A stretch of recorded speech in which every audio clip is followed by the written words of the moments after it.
स्वागत है आप सभी का मेरे यूट्यूब चैनल द संजय में। दोस्तों, सीटेट की सीरीज चल रही है जिसमें मैंने आपको हिंदी की पेडागोजी की सीरीज करा दी, जिसमें मैंने आपको 6 वीडियो शूट कर दी हैं। आज से मैं जो स्टार्ट कर रहा हूँ वो बाल विकास की यानी साइकोलॉजी की सीडीपी जो पेडागोजी आती है वहाँ से स्टार्ट कर रहा हूँ, जिसमें हम पहली क्लास पढ़ेंगे जीन पैजी संज्ञानात्मक विकास का सिद्धांत। इस वाले चैप्टर से आपको कंपल्सरी 2 से 3 क्वेश्चन मिलेंगे। अब जीन पैजी किसे कहते हैं, संज्ञानात्मक विकास का सिद्धांत क्या होता है, इसकी अवस्थाएं कौन कौन सी होती है, इसके सिद्धांत कौन कौन से होते हैं, इसको इस वाली वीडियो बनेंगे। अगर आप हमारे चैनल पर नए हैं तो हमारे चैनल को सब्सक्राइब करो, बेल आइकन ऑल को प्रेस करो। अब देखते हैं संज्ञानात्मक विकास का सिद्धांत किसे कहते हैं। देखो, जीन पैजी इसके जनक हैं। तो सबसे पहले आपको एक चीज बतानी है कि जीन पैजी जो निवासी हैं वो कहाँ के निवासी हैं, तो आपको बताना है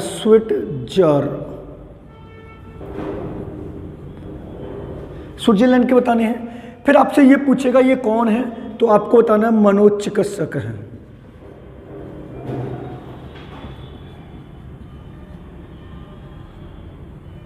कौन है, मनोचिकित्सक हैं। लेकिन इन्होंने एक बालक को,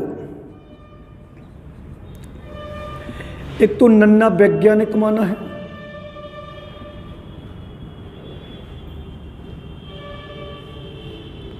नन्ना खोज करता माना है,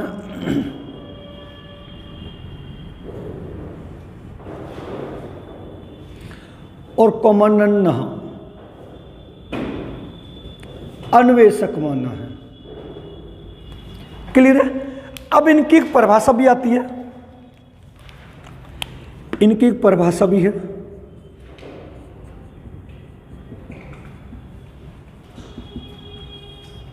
इन्होंने कहा था बालक में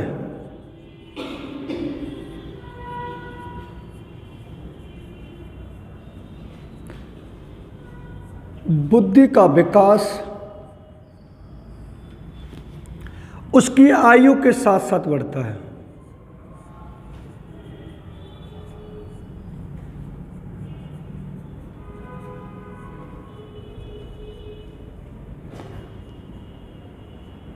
आयु के साथ साथ बढ़ता है। अब इन्होंने ये बोला था, एक और आती है कि इन्होंने अवस्थाएं जो बताई थी,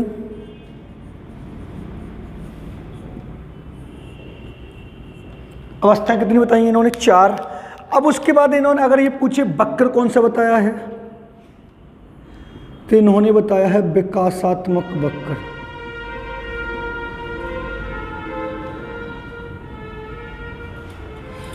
अब उसके बाद देखते हैं कि जीन पैजी ने कहा क्या है। देखो,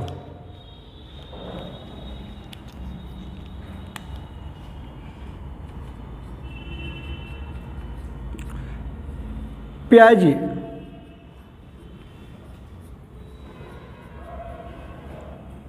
स्विट्जरलैंड के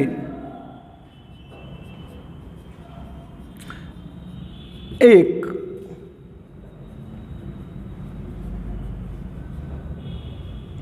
मनोचिकित्सक थे जिन्होंने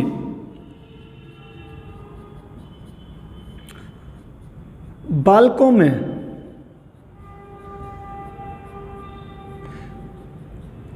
यह जानने का प्रयास किया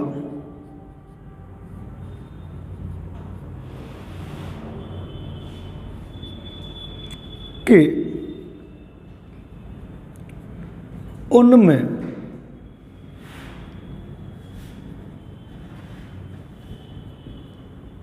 बुद्धि का विकास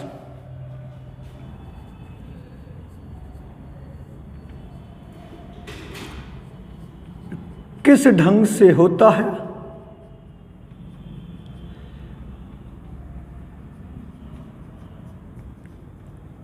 इसके लिए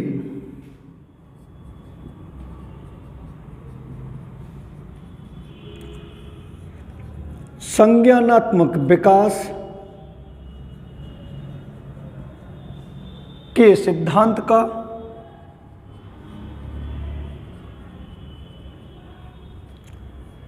प्रतिपादन किया, जिसमें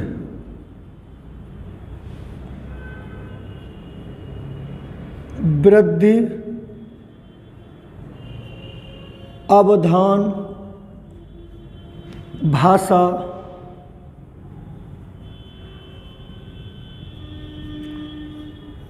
पृथक्कीकरण,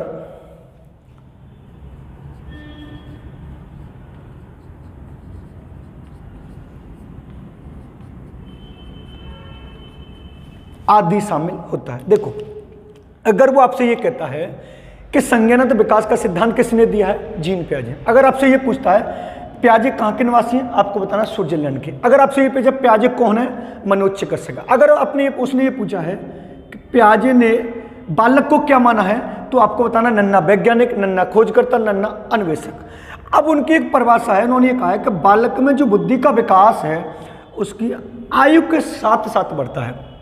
अगर आपसे पूछे कि बालक में बुद्धि का विकास उसकी आयु के साथ साथ बढ़ता है, ये किसने कहा है, तो आपको बताना जीन पियाजे ने। अगर आपसे ये पूछे पियाजे ने अवस्थाएं कितनी बताई हैं, तो आपको बतानी है 4।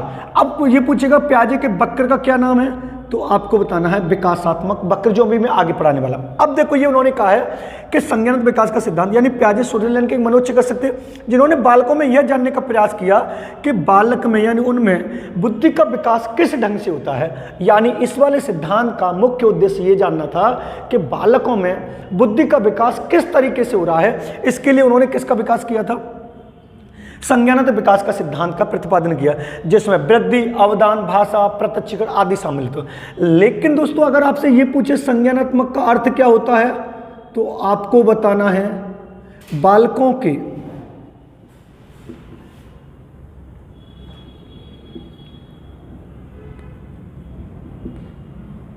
सूचना एकत्र करने के तरीके से। यानी संज्ञानात्मक का अगर दूसरा नाम देखा जाए तो मानसिक विकास होता है, मानसिक विकास का दूसरा नाम होता है बुद्धि। यानी अगर आपसे ये पूछे संज्ञानात्मक का शाब्दिक अर्थ क्या होता है, तो बालकों में सूचना एकत्र करने के तरीके से जो होता है वो हमारा क्या कहलाता है, संज्ञानात्मक कहलाता है। अगर आपसे ये पूछे पियाजे कहाँ के निवासी हैं, स्विट्जरलैंड के, कौन है, मनोज चिकित्सक, बालक को क्या माना है, नन्ना वैज्ञानिक, नन्ना खोजकर्ता, नन्ना अन्वेषक। इनकी एक परिभाषा है कि बालक में बुद्धि का विकास उसकी आयु के साथ साथ बढ़ता है। अवस्था पूछे कितनी है, 4। वक्र कौन से, विकासात्मक वक्र का बताया, जो अभी मैं आगे पढ़ाऊंगा। अगर आपसे ये पूछे पियाजे कौन है, तो उन्होंने ये पूरा किया है। क्लियर है, नोट कर लिया आप लोगों ने। नेक्स्ट चलते हैं पियाजे की अवस्थाओं से, साफ कर दें।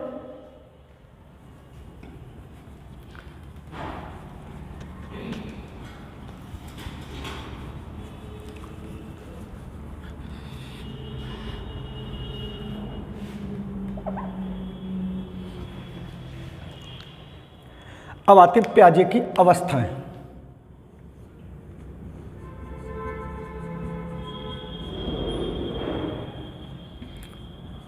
इन्होंने अवस्थाएं कितनी बताई हैं, 4। अब देखेंगे पहली अवस्था कौन सी है,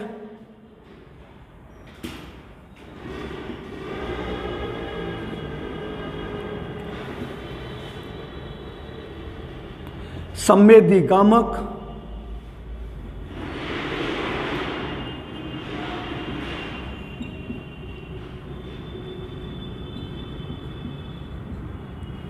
या इंद्रिय जनित अवस्था। दूसरी आती है पूर्व या प्राक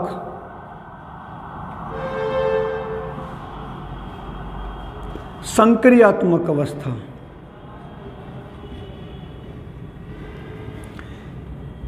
तीसरी आती है मूर्त,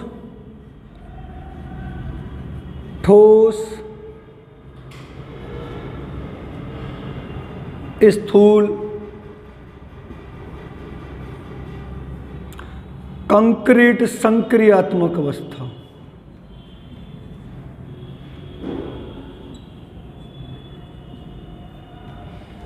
नेक्स्ट आती है अमूर्त या औपचारिक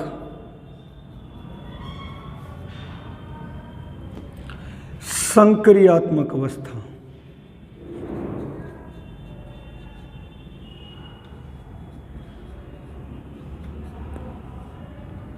अब इनके समय की बात करेंगे हम, तो इसका जो समय बताया है 0 से 2 वर्ष, इसका समय बताया है 2 से 7 वर्ष, इसका समय बताया है 7 से 11 वर्ष, और इसका समय बताया है 12 से 15 वर्ष। अब यहाँ पर एक ट्रिक भी लिख देते हैं, SPMA, यानी प्याजे की अवस्था में अगर देखा जाए तो इसका जो समय मैंने बताया 0 से 2 वर्ष, इसका समय बताया 2 से 7 वर्ष, इसका समय बताया 7 से 11 वर्ष, और इसका समय बताया 11 से 15 या 12 से 15 वर्ष। इसको ऐसे भी लिख सकते हैं। अब अगर आपसे यह पूछता है कि प्याजे ने कितनी अवस्थाओं का वर्णन किया है, तो हमें बतानी है 4 अवस्थाओं का वर्णन किया। पहली संवेदीगामक या इंद्रियजनित अवस्था, दूसरी पूर्व संक्रियात्मक अवस्था, तीसरी मूर्त ठोस या स्थूल या कंक्रीट संक्रियात्मक अवस्था, और चौथी आती है अमूर्त संक्रियात्मक या औपचारिक संक्रियात्मक अवस्था। सीटेट में पहला 1 या 2 क्वेश्चन तो यह पुटअप होगा कि प्याजे की दूसरी अवस्था का क्या नाम है, प्याजे की पहली अवस्था का क्या नाम है, प्याजे की तीसरी अवस्था का क्या नाम है, और प्याजे की चौथी अवस्था का। इसको मैंने ट्रिक में लिख दिया SPMA, यानी संवेदीगामक, पूर्व संक्रियात्मक, मूर्त संक्रियात्मक और अमूर्त या औपचारिक संक्रियात्मक अवस्था। अब इनको डिटेल में पढ़ते हैं हम। नोट कर लिया आपने?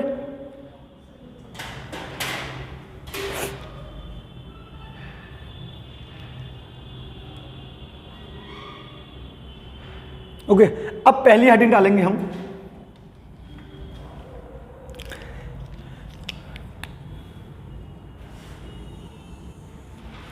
पहली हेडिंग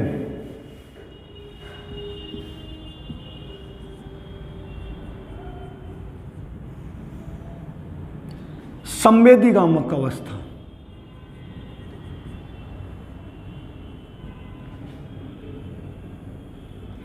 अब देखो इस वाले में क्या क्या होता है। पहला पॉइंट,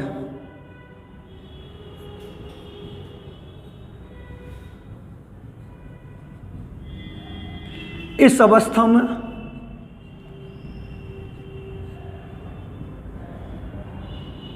एक बालक अपनी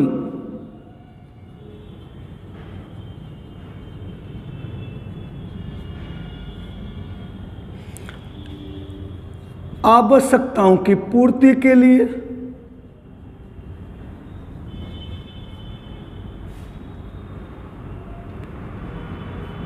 इंद्रियों का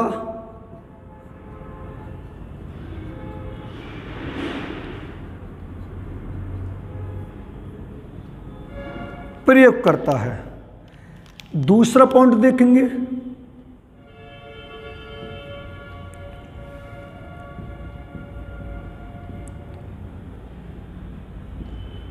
इस अवस्था में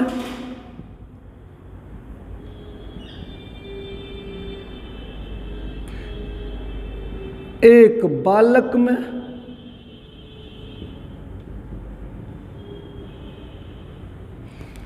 वस्तु स्थायित्व की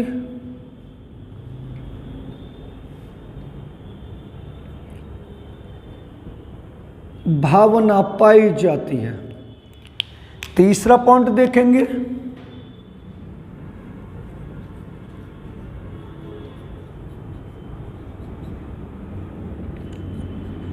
इस अवस्था में एक बालक में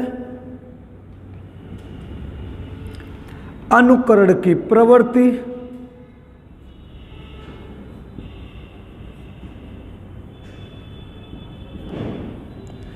पाई जाती है।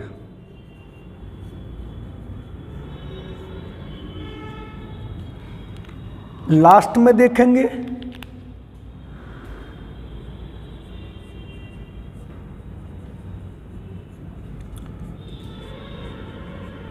इस अवस्था में एक बालक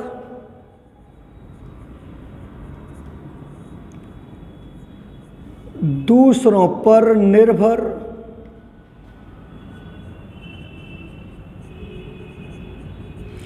रहता है। अब हम पहली वाली अवस्था देखेंगे तो पहली वाली अवस्था में अगर आपसे यह पूछा है कि किस अवस्था में एक बालक अपनी आवश्यकताओं की पूर्ति के लिए इंद्रियों का प्रयोग करता है, इंद्रियों का प्रयोग, पहला क्वेश्चन इसका ये पुटअप होगा कि पियाजे की किस अवस्था में एक बालक अपनी आवश्यकताओं की पूर्ति के लिए इंद्रियों का प्रयोग करता है, तो हमें कौन सी अवस्था लगानी है? संवेदीगामक। अब दूसरा एक वाला जो सबसे ज्यादा इंपॉर्टेंट क्वेश्चन है वो ये वाला है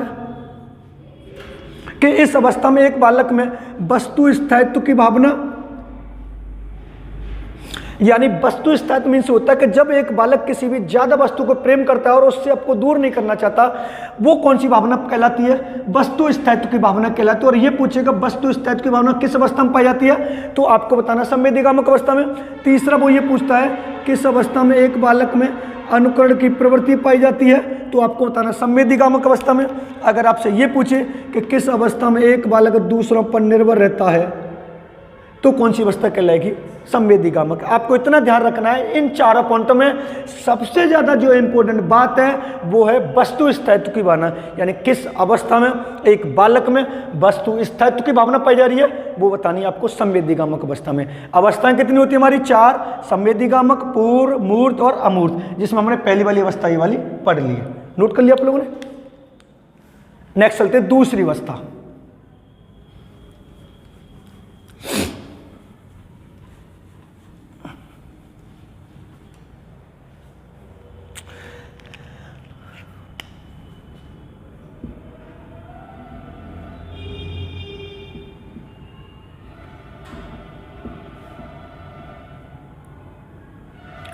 पूर्व संक्रियात्मक अवस्था।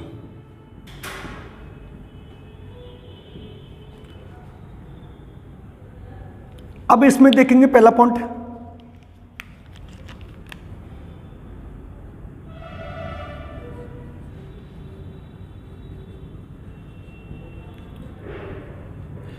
इस अवस्था में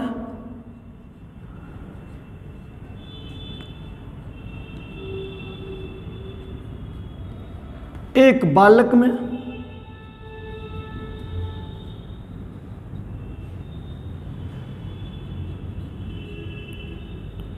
भाषा का विकास,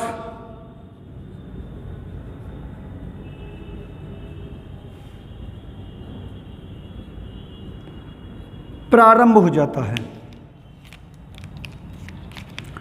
दूसरी देखेंगे,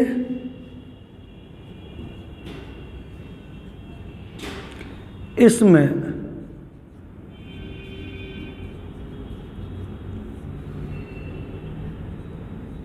एक बालक में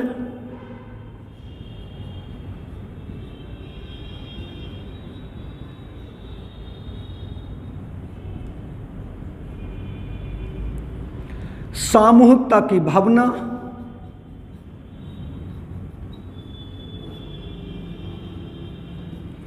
पाई जाती है। तीसरा देखेंगे,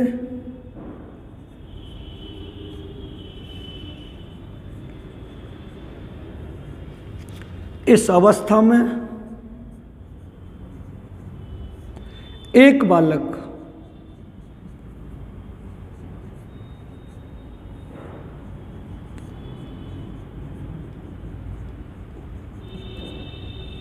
वातावरण की वस्तुओं को पहचानने लगता है।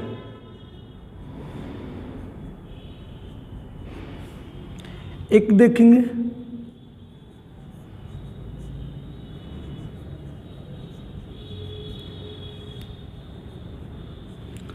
इस अवस्था में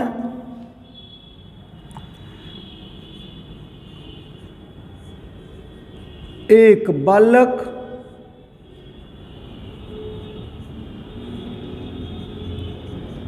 स्कूल जाना,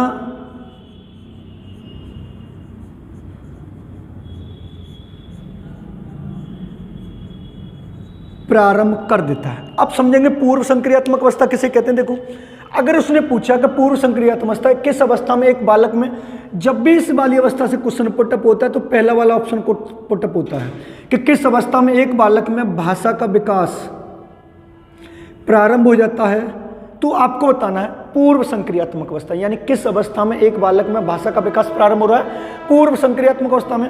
अगर आपसे ये पूछे किस अवस्था में एक बालक में सामूहिकता की भावना पाई जाती है, तो आपको बताना पूर्व संक्रियात्मक अवस्था। अगर आपसे ये पूछे किस अवस्था में एक बालक वातावरण की वस्तुओं को पहचानने लगता है तो आपको लगाना पूर्व संक्रियात्मक अवस्था।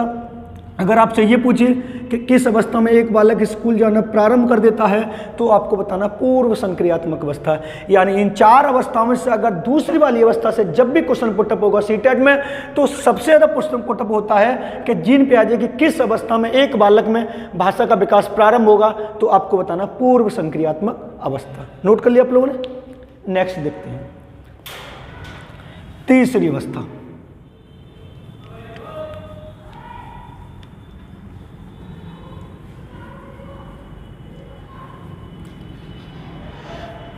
तीसरी अवस्था आती है हमारी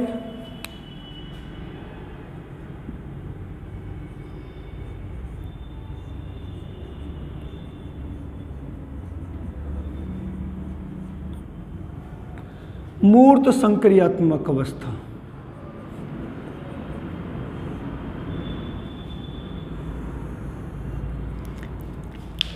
इसमें पहला पॉइंट देखेंगे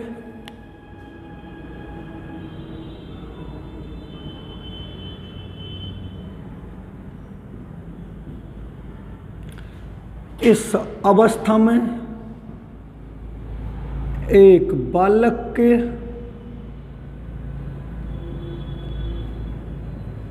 लंबाई, वजन और भार में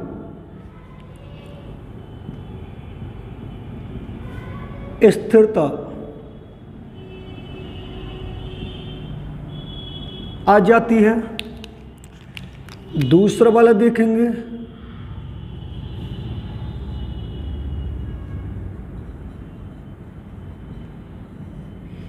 इस अवस्था में एक बालक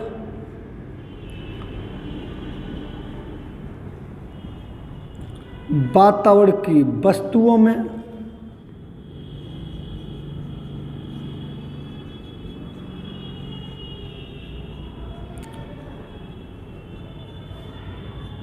विभेद करने की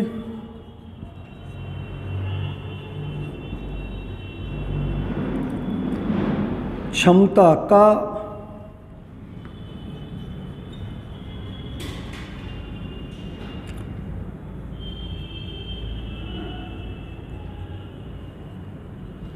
विकास हो जाता है। तीसरा देखेंगे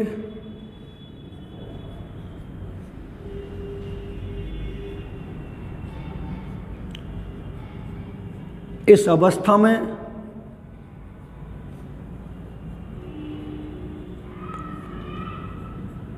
एक बालक में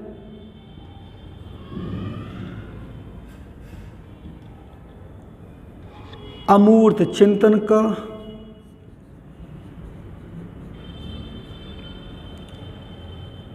विकास प्रारंभ हो जाता है।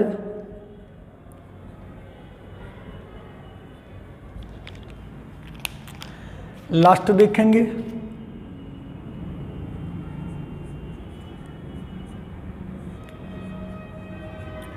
एक बालक में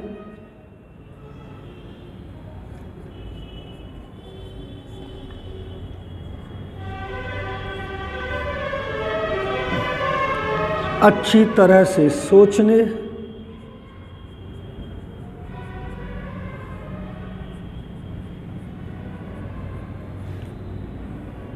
समझने और तर्क करने की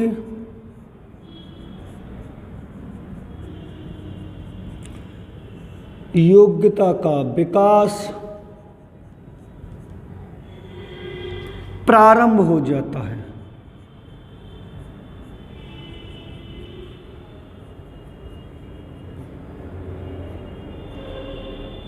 अब समझेंगे इस वाली से ये वाली थोड़ा इंपॉर्टेंट ज्यादा है। इस वाली से 3 क्वेश्चन पुटअप होते हैं। एक तो ये वाला इंपॉर्टेंट बहुत है,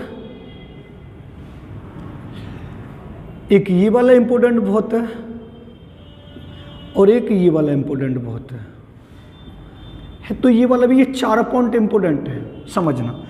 अगर उसने ये पूछा है कि किस अवस्था में एक बालक के लंबाई, वजन और भार में स्थिरता आ जाती है, यानी धीरे धीरे होने लगता है, वो कौन सी अवस्था कहलाती है? हमारी मूर्त संक्रियात्मक अवस्था। अगर आपसे ये पूछे किस अवस्था में एक बालक में वातावरण की वस्तुओं में विभेद करने, पूर्व संक्रियात्मक अवस्था में मैंने आपको बताया था बालक वातावरण की वस्तुओं को पहचानने लग रहा है, ना कि बांट रहा है। लेकिन अगर आपसे ये पूछे किस अवस्था में एक बालक वातावरण की वस्तुओं को बांटने लगता है कि ये वाली वस्तु मेरी है, ये वाली वस्तु मेरी है, ये वाली वस्तु मेरी है, तो कौन सी अवस्था कहलाएगी आपको? पूर्व मूर्त संक्रिया। अगर आपसे ये पूछे, वेरी वेरी इंपॉर्टेंट, अमूर्त चिंतन का विकास प्रारंभ हो रहा है 100%, वेरी वेरी इंपॉर्टेंट कौन सा है कि प्याजे की किस अवस्था में एक बालक में अमूर्त चिंतन का विकास है जो प्रारंभ हो रहा है, तो आपको लगानी है मूर्त संक्रियात्मक अवस्था। अगर प्रारंभ की जगह आज पूर्ण हो रहा है तो आपको लगानी है चौथी अवस्था। और फिर इधर मैंने लिखा है एक अच्छी तरह सोचने, समझने, तर्क करने की योग्यता का विकास क्या हो रहा है, यानी प्रारंभ की बात करें तो कौन सी अवस्था है? तीसरी अवस्था है। कुछ भी प्रारंभ हो, अगर आपसे ये पूछे पूर्ण हो रहा है, वो कौन सी अवस्था है? चौथी अवस्था है। नोट कर लिया?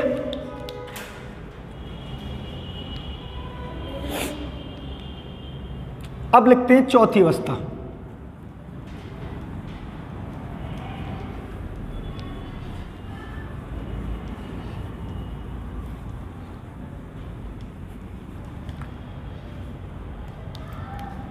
अब आती है चौथी अवस्था।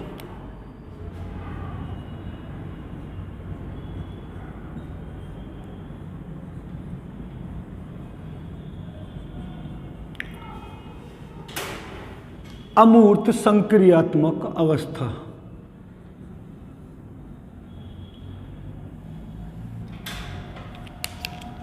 अब इसमें हम पहला लिखेंगे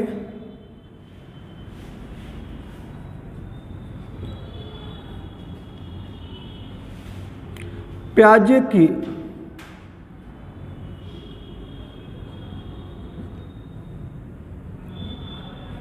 इस अवस्था को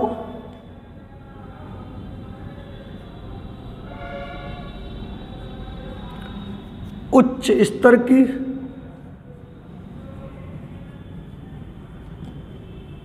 अवस्था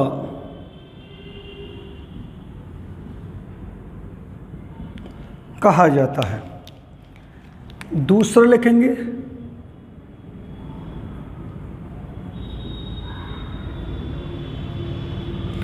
इसमें एक बालक में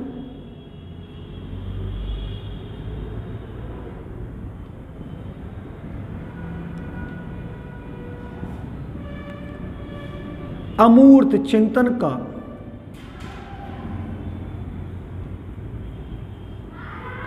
विकास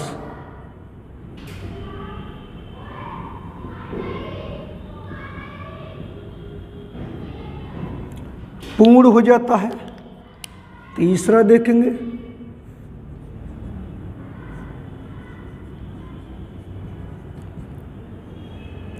इस अवस्था को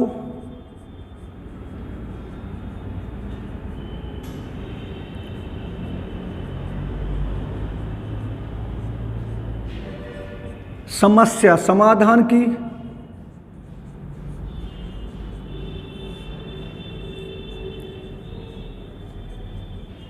अवस्था भी कहा जाता है। और लास्ट में लिखेंगे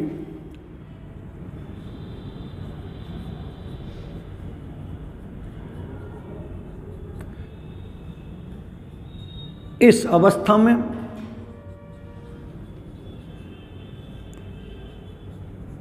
बालक का शारीरिक और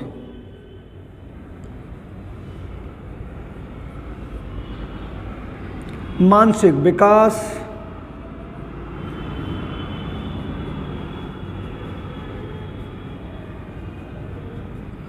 पूर्ण हो जाता है। अब समझेंगे थोड़ा इसको।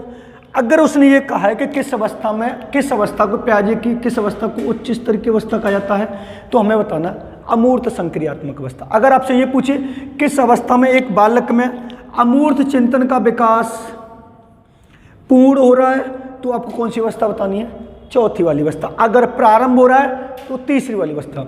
अगर आपसे ये पूछे किस अवस्था को समस्या समाधान की अवस्था कहा जाता है तो आपको बताना है अमूर्त संक्रियात्मक अवस्था। अगर आपसे ये पूछे किस अवस्था में एक बालक का शारीरिक और मानसिक विकास पूर्ण हो जाता है तो आपको बतानी है अमूर्त संक्रियात्मक अवस्था। अब देखेंगे हम, अगर आपसे ये पूछे किस अवस्था में एक बालक इंद्रियों का प्रयोग कर रहा है तो पहली वाली है। किस अवस्था में भाषा का विकास प्रारंभ हो दूसरी वाली है। किस अवस्था में अमूर्त चिंतन का विकास प्रारंभ हो रहा है ये वाली है। अगर यहाँ पर एक और क्वेश्चन पूछो वस्तु स्थायित्व के बारे में पहली वाली है। और अमूर्त संक्रियात्मक किसी बालक का अमूर्त चिंतन विकास पूर्ण हो जाता है वो कौन सी अवस्था है, चारी वाली। यानी जब भी इस वाली से पुटअप क्वेश्चन पुटअप होगा तो एक तो ये वाला होगा और एक वाला ये वाला होगा, ये वाला समस्या समाधान की अवस्था किस अवस्था को कहते हैं। किस अवस्था में अमूर्त चिंतन का विकास पूर्ण होगा, चौथी वाली में। समस्या समाधान की अवस्था किसको कहेंगे, चौथी वाले को। शारीरिक और मानसिक विकास पूर्ण किस अवस्था में होगा, चौथी वाली में। क्लियर है, नोट कर लिया। आगे चलते हैं प्याजे के तत्व।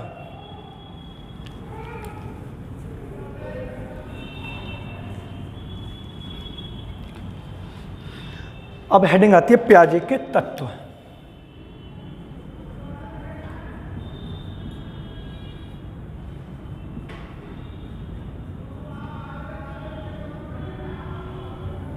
देखो अब प्याजे के तत्व कौन कौन से हैं, पहला हम पढ़ेंगे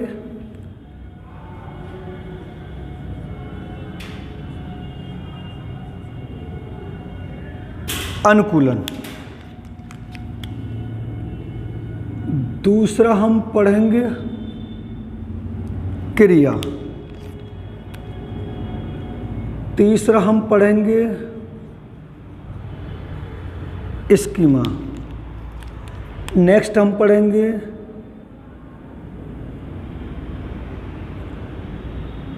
संयोजन, नेक्स्ट हम पढ़ेंगे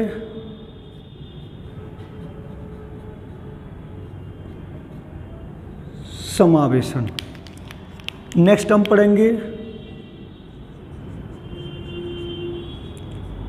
आत्म सातीकरण, यानी 2, 4 और 6। अब यहां पर अगर हम एक चीज देखें नोट डाल के,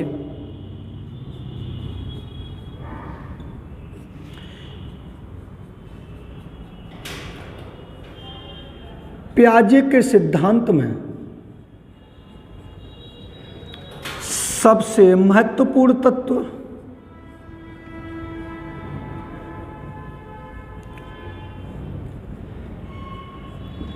तो वो सबसे महत्वपूर्ण तत्व जो माना गया है वो माना गया अनुकूलन को। किसको माना गया, अनुकूलन को। अब आपसे ये पूछेगा प्याजे के तत्व कौन कौन से हैं, तो अनुकूलन है, क्रिया है, स्कीमा है, संयोजन है, समावेशन है, आत्मसातीकरण, यानी 6 है। मैं लिख दे रहा हूं यहां पर 6। अगर आपसे ये पूछे प्याजे के सिद्धांत में सबसे महत्वपूर्ण तत्व किसको माना गया है तो हमें किसको बताना है, अनुकूलन को बताना है। और सबसे ज्यादा जो 100% हर शिफ्ट में पूछा जा रहा है वो कौन सा पूछा जा रहा है, स्कीमा। यानी आपसे ये पूछेगा निम्न में से कौन सा तत्व जीन प्याजे से संबंधित है, तो यहां से इस स्कीमा को लेगा और 3 अलग से पॉइंट लेगा, तो आपको ये बताना है स्कीमा। अब इनको डिटेल में देखते हैं, नोट कर लिया आप लोगों ने। अब क्रिया किसे कहते हैं, अनुकूलन किसे कहते हैं, ये देखते हैं।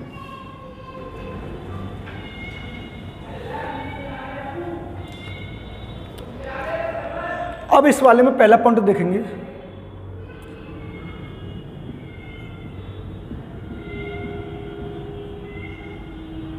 संज्ञानात्मक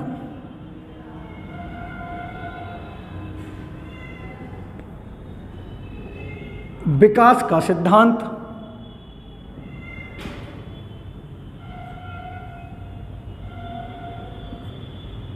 क्रिया पर निर्भर करता है। दूसरा पॉइंट देखेंगे,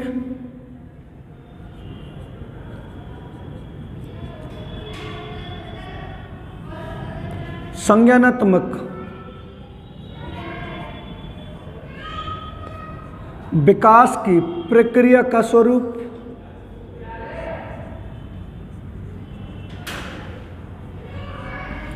अपरिवर्तनशील है।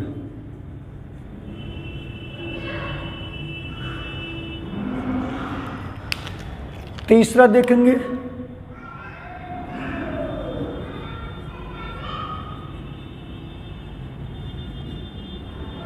जिस प्रक्रिया के द्वारा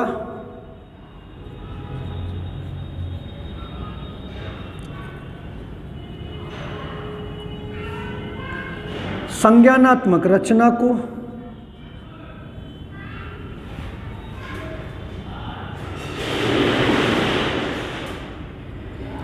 संशोधित किया जाए,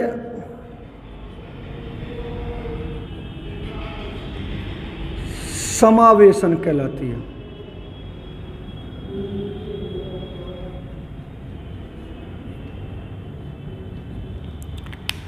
नेक्स्ट देखेंगे,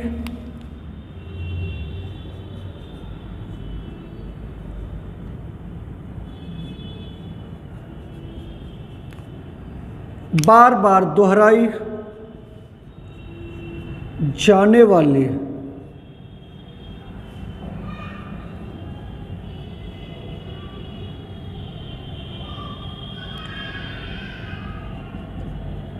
कार्यात्मक इकाइयों को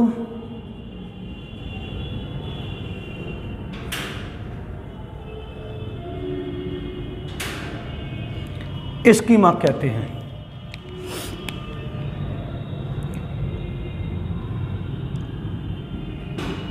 जब एक व्यक्ति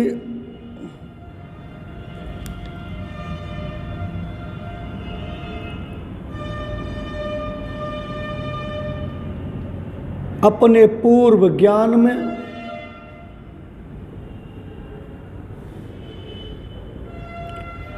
नवीन ज्ञान को जोड़ता है,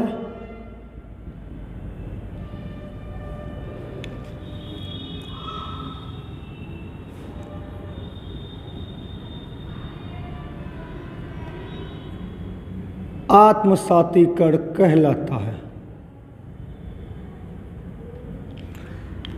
लास्ट देखेंगे, इसको साफ कर देते हैं थोड़ा।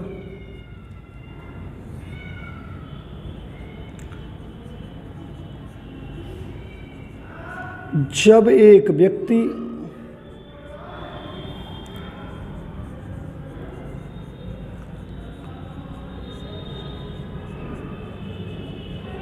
परिस्थिति के अनुसार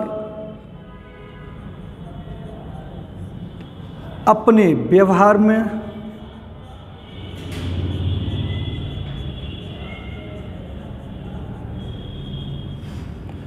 परिवर्तन लाता है,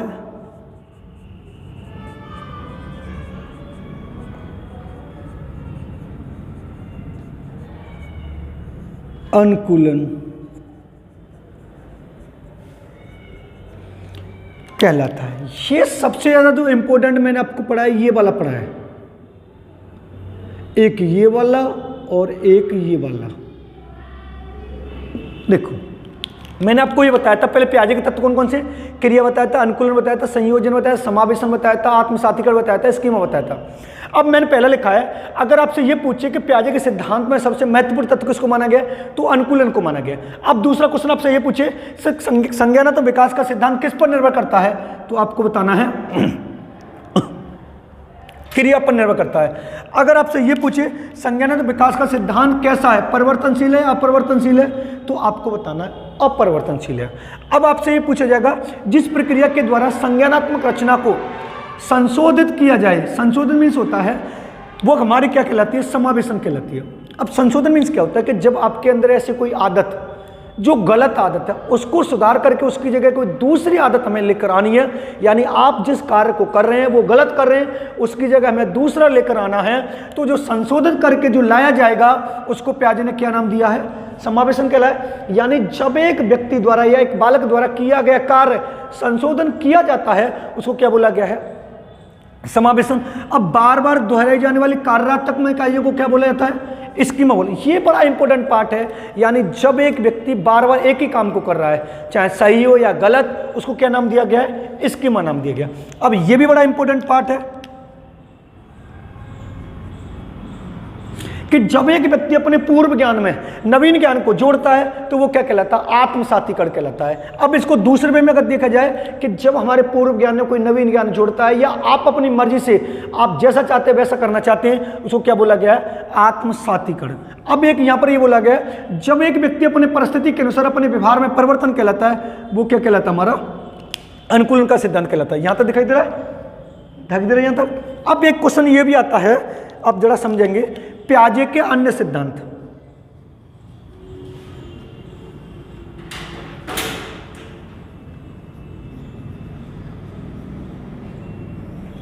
अब प्याजे के अन्य सिद्धांत कौन कौन से, तो इसको देखेंगे, दो सिद्धांत है, बड़ा इंपॉर्टेंट है। पहला है क्रिया या निर्माण का सिद्धांत,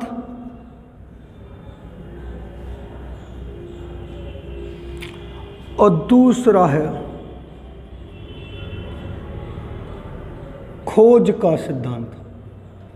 अब आपको यह ध्यान रखना है कि अगर प्याजे से संबंधित कोई क्वेश्चन आता है तो आपको अगर क्रिया शब्द दिखाई दे रहा है या निर्माण शब्द दिखाई दे रहा है या खोज शब्द दिखाई दे रहा है, वो क्वेश्चन के नाम की बात हो रही है, प्याजे के सिद्धांत की बात हो रही है। यानी प्याजे ने एक तो सिद्धांत दिया था संज्ञानात्मक विकास का सिद्धांत, उसकी अवस्थाएं कितनी बताई थी उन्होंने, 4 बताई थी, जो मैंने अभी आपको पढ़ा दिया। उसके बाद मैंने प्याजे के तत्व पढ़ा दिए। अब प्याजे के अन्य सिद्धांत में 2 हैं, यानी क्रिया का सिद्धांत और खोज का सिद्धांत या निर्माण का सिद्धांत। यानी प्याजे ने एक बालक को स्वतंत्र छोड़ दिया, स्वयं खोज करता, नन्ना अन्वेषण, नन्ना वैज्ञानिक माना गया। जो अपनी खोज करेगा और उसमें जो क्रिया और जिस वस्तु का निर्माण करेगा उसको क्या नाम दिया गया है, संज्ञानात्मक विकास का सिद्धांत। लेकिन यूपी टेट और सुपर टेट में एक बात और पूछी जाती है कि संज्ञानात्मक विकास के सिद्धांत में संशोधन किसने किया है, तो वो जेरोम ब्रूनर ने किया है। अभी आपने नोट कर लिया वाला पूरा, आगे चलते हैं, अब इसको आगे देखते हैं।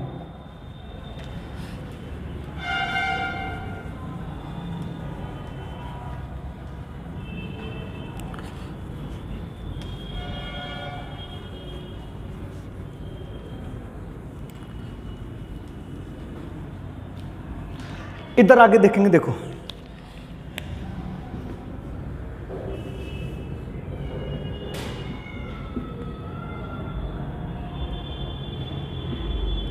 प्याजे के सिद्धांत में संशोधन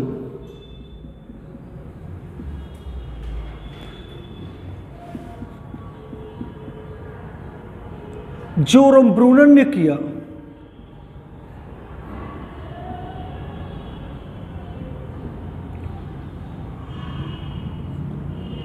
और एक नए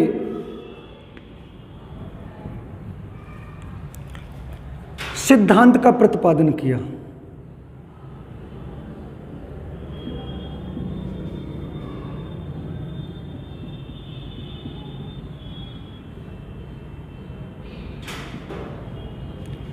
जिसका नाम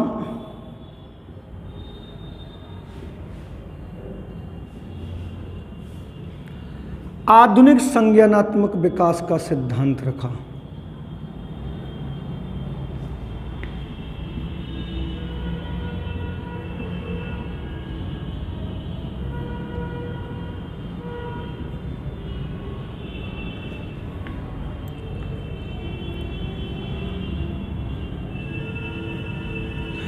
अब आपसे यह पूछेगा कि प्याजे के सिद्धांत में संशोधन किसने किया है, तो हमें कौन बताना है, जेरोम ब्रूनर। और जब सिद्धांत का संशोधन किया तो एक नए सिद्धांत का प्रतिपादन किया, जिसका नाम क्या रखा था, आधुनिक संज्ञानात्मक विकास का सिद्धांत। अगर आपसे यह पूछे कि आधुनिक संज्ञानात्मक विकास के जनक कौन है, तो मैं इधर लिख दे रहा हूं,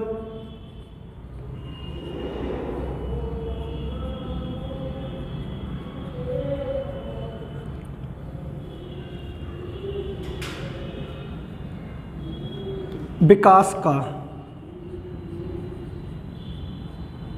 सिद्धांत। अब इसकी जो जनक हैं कौन बताए मैंने, जेरोम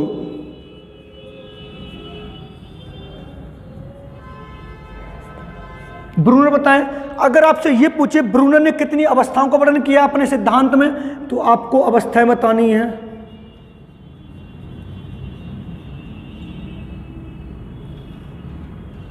तीन। अब 3 अवस्थाएं कौन कौन सी है दोस्तों, तो ये देखेंगे, पहली होगी विंध्यात्मक,